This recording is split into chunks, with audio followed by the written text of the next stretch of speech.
ವಿರಾಮದ ನಂತರ ವಾರ ಭವಿಷ್ಯ ವಿಶೇಷ ಕಾರ್ಯಕ್ರಮಕ್ಕೆ ಮತ್ತೊಮ್ಮೆ ಸ್ವಾಗತ. ಶಾಸ್ತ್ರಿಗಳೇ, ಇನ್ನು ಕಡೆಯ ರಾಶಿಗಳಾದ ಧನಸ್ಸು, ಮಕರ, ಕುಂಭ, ಮೀನ ರಾಶಿಯ ಫಲಾಫಲ ಯಾವ ರೀತಿಯಾಗಿದೆ ನೋಡೋಣ. ಕೊನೆ 4 ರಾಶಿಗಳು ಹೇಗಿದೆ ನೋಡಿ. ನಿಮ್ಮ ರಾಶಿಯಿಂದ ಶುಕ್ರ ಷಷ್ಠಕ್ಕೆ ಬರ್ತಾ ಇದ್ದಾನೆ, ವೀಕ್ ಆಗಿದ್ದಾನೆ. ಚಂದ್ರ ಕರ್ಮಸ್ಥಾನದಲ್ಲಿದ್ದಾನೆ, ವೀಕ್ ಆಗಿದ್ದಾನೆ. ಈ ಕಾರಣದಿಂದಾಗಿ ಎಲ್ಲ ಗಮನಿಸ್ಕೊಂಡ್ರೆ ವಾರದ ಆದಿಯಲ್ಲಿ ನಿಮಗೆ ವೃತ್ತಿಯಲ್ಲಿ ಸಾಧಾರಣ ಫಲ ಇದೆ. ಶತ್ರು ಸಾಲಬಾಧೆಯನ್ನು ಸೂಚಿಸ್ತಾ ಇದೆ. ಹೆಚ್ಚಿನ ಲಾಭ ಇಲ್ಲ ಅಂತಲ್ಲ, ಲಾಭ ಇದೆ. ಹಿರಿಯ ಸ್ತ್ರೀಯರ ಓರ್ವ ಮಾರ್ಗದರ್ಶನ ಸಿಗುತ್ತೆ, ಅವರ ಸಲಹೆ ತಗೊಳ್ಳಿ, ಅದರಿಂದ ನಿಮಗೆ ಅನುಕೂಲ ಆಗುತ್ತೆ, ಯೋಚನೆ ಮಾಡೋದು ಬೇಡ. ಇನ್ನು ವಾರ ಮಧ್ಯಭಾಗದಲ್ಲಿ ಗಮನಿಸ್ಕೊಂಡ್ರೆ ಲಾಭ ಚೆನ್ನಾಗಿದೆ. ಈ ಹಾಲು ಹೈನು ವ್ಯಾಪಾರಿಗಳಿಗೆ ಲಾಭ ಇದೆ, ಸ್ವಲ್ಪ ಒತ್ತಡವೂ ಇದೆ.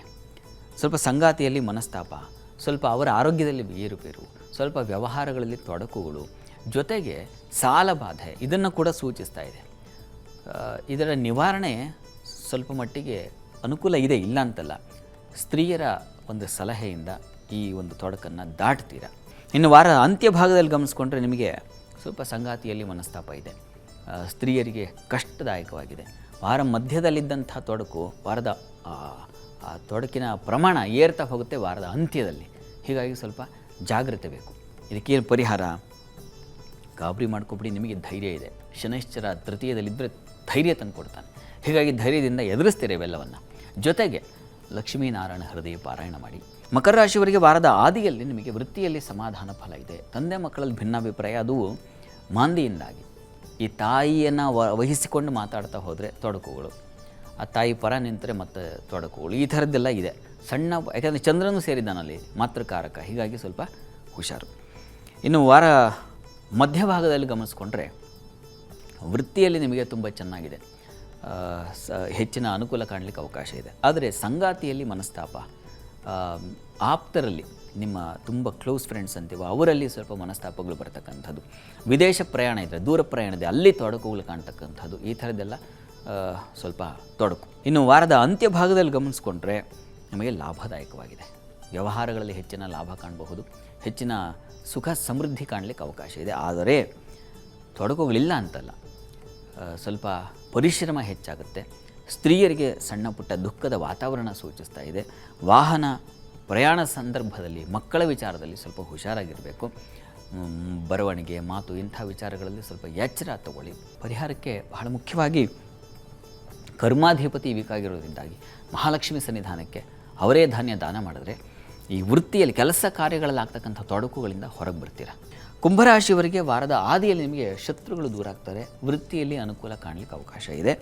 ಅದು ಕರ್ಮಾಧಿಪತಿ ಮಿತ್ರಕ್ಷೇತ್ರದಲ್ಲಿರೋ ಕಾರಣದಿಂದಾಗಿ ವೃತ್ತಿಯಲ್ಲಿ ಸಹಕಾರ ಸಿಗುತ್ತೆ.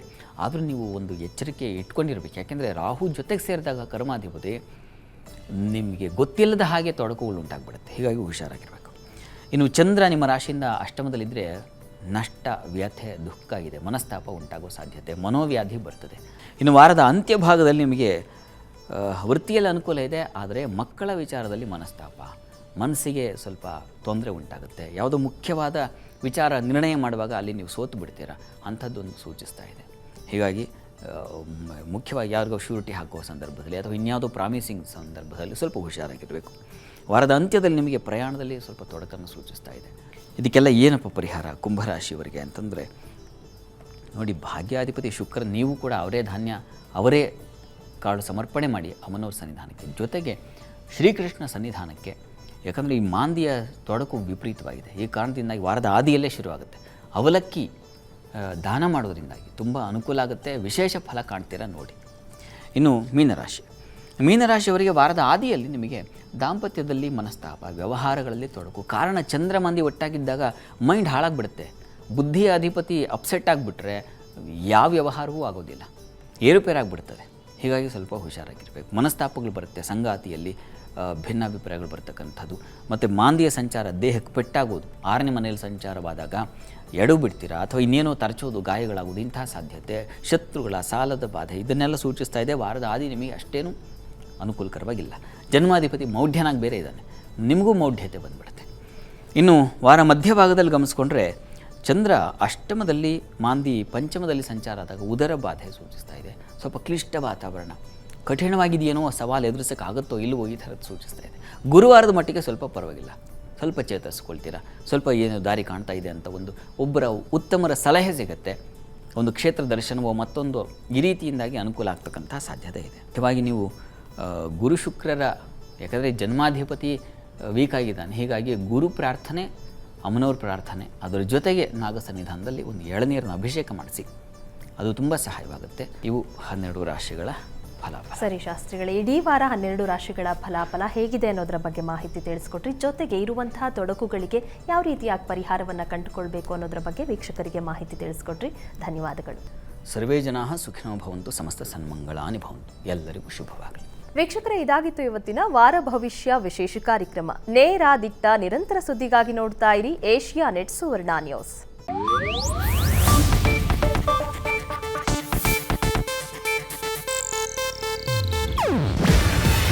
ಇದು ಏಷ್ಯಾನೆಟ್ ನ್ಯೂಸ್ ನೆಟ್ವರ್ಕ್ ಪ್ರಸ್ತುತಿ.